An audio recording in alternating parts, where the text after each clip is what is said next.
తదుపరి తులారాశి.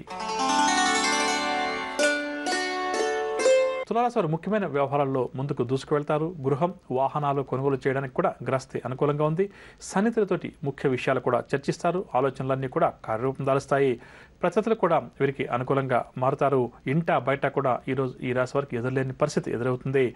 వ్యాపార వర్గాల వారికి వ్యాపారంలో చక్కని పురోగతి కనిపిస్తుంది. ఉద్యోగ వర్గాల వారికి ఉద్యోగాల్లో ఉన్నత స్థితి దక్కుతుంది. రాజకీయ వైద్య రంగాల వారికి ప్రజాదరణ మరింతగా పెరుగుతుంది. సినీ, టీవీ కళాకారుల అంచనాలన్నీ కూడా ఈరోజు నిజమవుతాయి. విద్యార్థులకు కూడా ఈరోజు ఉత్సాహవంతంగా గడుస్తుంది. మహిళలకు చికాకులు ఏవైతే ఉన్నాయో అవన్నీ కూడా తొలగిపోతాయి. కుటుంబ సభ్యులతోటి మనస్పర్ధలు కూడా సమసిపోతాయి. షేర్ల క్రయ విక్రయాలు ఆశించిన లాభాలు కష్టమని చెప్పవచ్చు. ఇక తులారాశి వారికి ఇవాళ కాస్త రంగు ఎరుపు రంగు మరియు గోధుమ రంగు. పరిహారాల విషయానికి వస్తే తులారాశి వారు ప్రతి ఒక్కరు కూడా లక్ష్మీ నరసింహస్వామి వారిని పూజించడం చాలా మంచిది. తదుపరి వృశ్చిక రాశి. వృశ్చిక రాశి వారికి కుటుంబంలో శుభకార్యాల ప్రస్తావన, దానికి సంబంధించి చర్చలు కొనసాగిస్తారు. ఆర్థిక వ్యవహారాలు కూడా ఈరోజు సంతృప్తికరంగా ఉంటాయి. కొన్ని దీర్ఘకాలిక సమస్యల నుంచి కూడా ఈ రాశి వారు బయటపడతారు. ఆలయాలు కూడా దర్శిస్తారు. సన్నిహితులతోటి వివాదాలు, విభేదాలు ఏమైనా ఉంటే అవన్నీ కూడా తొలగుతాయి. సఖ్యత ఏర్పడుతుంది. వ్యాపార వర్గాల వారు నూతన వ్యాపార ప్రారంభ ఆలోచనలు చేస్తారు. ఉద్యోగ వర్గాల వారికి పై అధికారుల నుంచి ప్రశంసలు అందుతాయి. పారిశ్రామిక వైద్య రంగాల వారికి సన్మానాలు, సత్కారాలు. సినీ, టీవీ కళాకారులకు గౌరవ పురస్కారాలు దగ్గరకు వస్తాయి. విద్యార్థులు ఒక ఆసక్తికరమైన సమాచారాన్ని అందుకుంటారు. మహిళలకు ఆస్తి వివాదాలు ఏవైనా ఉంటే అవి తొలగిపోతాయి. ఆస్తి లాభం చేతికంతుంది. షేర్ల క్రయ విక్రయాల్లో మంచి లాభాలు. ఇక వృశ్చిక రాశి వారికి ఇవాళ కాస్త రంగు గులాబీ రంగు మరియు లేత ఎరుపు రంగు. పరిహారాల విషయానికి వస్తే వృశ్చిక రాశి వారు ప్రతి ఒక్కరు కూడా ఆంజనేయ స్వామి వారిని పూజించడం, హనుమాన్ చాలీసా పఠించడం చాలా మంచిది. తదుపరి ధనురాశి. ధనురాశి వారికి ఆర్థిక ఇబ్బందులు తప్పకపోవచ్చు. ప్రయాణాలు కూడా ఈరోజు వీరు ఆకస్మికంగా చేస్తారు. బంధువులతోటి, స్నేహితులతోటి కూడా వీరికి అకారణంగా వైరం ఏర్పడుతుంది. విలువైన వస్తువులు కూడా చేజరుతాయి. ఆలోచనలు ఏవి కూడా ఈ రాశి వారికి స్థిరంగా ఉండవు. బాధ్యతలు మరింతగా పెరుగుతాయి. ఆరోగ్యంపై శ్రద్ధ వహించడం అన్నిటికన్నా కూడా ఈ రాశి వారికి ఈరోజు చాలా మంచిది. వ్యాపార వర్గాల వారికి వ్యాపార లావాదేవీలు మందకొడిగా సాగుతాయి. ఉద్యోగ వర్గాల వారికి ఉద్యోగాల్లో అనుకోని మార్పులు, చేర్పులు. రాజకీయ వర్గాల వారికి పదవులు దూరమవుతాయి. సినీ, టీవీ కళాకారులకు చిక్కులు అధికమవుతాయి. విద్యార్థులు కొంత శ్రమ పడాల్సిన సమయంగా చెప్పవచ్చు. మహిళలకు మానసిక అశాంతి అధికమవుతుంది. షేర్ల క్రయ విక్రయాలలో ఆశించిన లాభాలు కనిపించవు. ఇక ధనురాశి వారికి ఇవాళ కాస్త రంగు గులాబీ రంగు మరియు లేత ఎరుపు రంగు. పరిహారాల విషయానికి వస్తే ధనురాశి ప్రతి ఒక్కరు కూడా నరసింహస్వామి వారిని పూజించడం ఈరోజు చాలా మంచిది. తదుపరి మకర రాశి.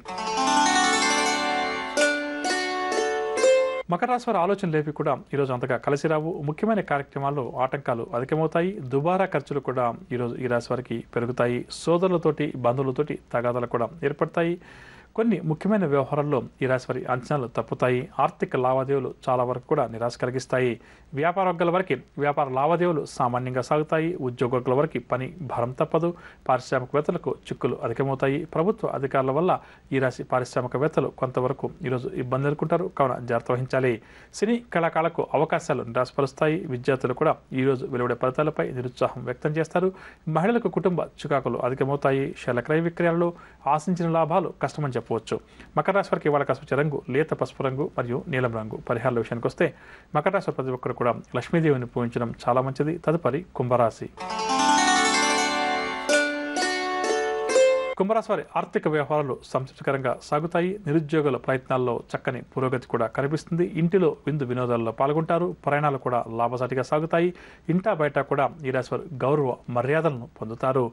ఆస్తి వివాదాలు తీరి ఊపిరి పీల్చుకుంటారు. వ్యాపార వర్గాల వారికి వ్యాపారంలో అభివృద్ధి కనిపిస్తుంది. ఉద్యోగ వర్గాల వారికి ఉన్నత స్థితి దక్కుతుంది. పారిశ్రామిక వైద్య రంగాల వారు శుభవార్తలు అందుకుంటారు. విద్యార్థులు కూడా అనుకూలమైన ఫలితాలు, ర్యాంకులు రావడం వల్ల ఆనందంగా గడుపుతారు. మహిళలు శుభకార్యాల్లో చురుగ్గా పాల్గొంటారు.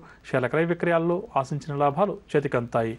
ఇక కుంభరాశి వారికి ఇవాళ కాస్త రంగు నీలం రంగు మరియు పసుపు రంగు. పరిహారాల విషయానికి వస్తే కుంభరాశి ప్రతి ఒక్కరు కూడా దుర్గా అమ్మవారిని పూజించడం ఈరోజు చాలా మంచిది. తదుపరి మీనరాశి. మీనరాశి వారికి నూతన వ్యక్తులతోటి పరిచయాలు ఏర్పడతాయి. శుభవార్తలు కూడా మీనరాశి వారు అందుకుంటారు. ప్రముఖులతోటి కూడా పరిచయాలు ఏర్పడతాయి. ఆలోచనలన్నీ కూడా కలిసి వస్తాయి. అనుకోని విధంగా కాంట్రాక్ట్ రంగం వారికి కాంట్రాక్టులు దక్కుతాయి. తమను వ్యతిరేకించే వారిని సైతం అనుకూలంగా ఈరోజు మీనరాశి వారు మలుచుకుంటారు. ఆదాయం చాలా వరకు కూడా వీరికి సంతృప్తికరంగా ఉంటుంది. వ్యాపార వర్గాల వారికి వ్యాపార లావాదేవీలు, ఉత్సాహంగా సాగుతాయి. ఉద్యోగుల వారికి పదోన్నతి అవకాశాలు, రాజకీయ సాంకేతిక రంగాల వారికి సన్మానాలు, సినీ టీవీ కళాకారులకు కూడా కొంత అనుకూలించే సమయంగా చెప్పవచ్చు. విద్యార్థులకు గౌరవ పురస్కారాలు, మహిళలు కూడా ఈరోజు శుభవర్తమానాలు అందుకుంటారు. షేర్ల క్రయ విక్రయాలు లాభిస్తాయి. ఇక మీన రాశి వారికి ఇవాళ కాసు రంగు నలుపు రంగు మరియు తెలుపు రంగు. పరిహారాల విషయానికి వస్తే మీన రాశి ప్రతి ఒక్కరు కూడా ఈరోజు శివారాధన చేయడం మంచిదని చెప్పవచ్చు. విన్నర్గా నవగ్రహ సంచారాన్ని అనుసరించి ద్వాదశ రాశుల వారికి గోచార గ్రహరీత్యా ఏ విధంగా ఉంటుంది, ఎటువంటి జాగ్రత్తలు, ఎటువంటి పరిహారాలు ద్వాదశ రాశుల వారు పాటించాలి అన్న అంశం. ఇక ఇప్పుడు మనం ఈరోజు ఎవరైతే ముఖ్యమైన వ్యవహారాలు ప్రారంభించాలి లేదా ముఖ్యమైన వ్యవహారాలకు సంబంధించి కీలక నిర్ణయాలు తీసుకోవాలి అని చెప్పనుకుంటున్నారో వారు ఏ భగవంతుని పూజిస్తే వారి విజయావకాశాలు మెరుగుపడుతుంది అన్న అంశాన్ని తెలుసుకుందాం.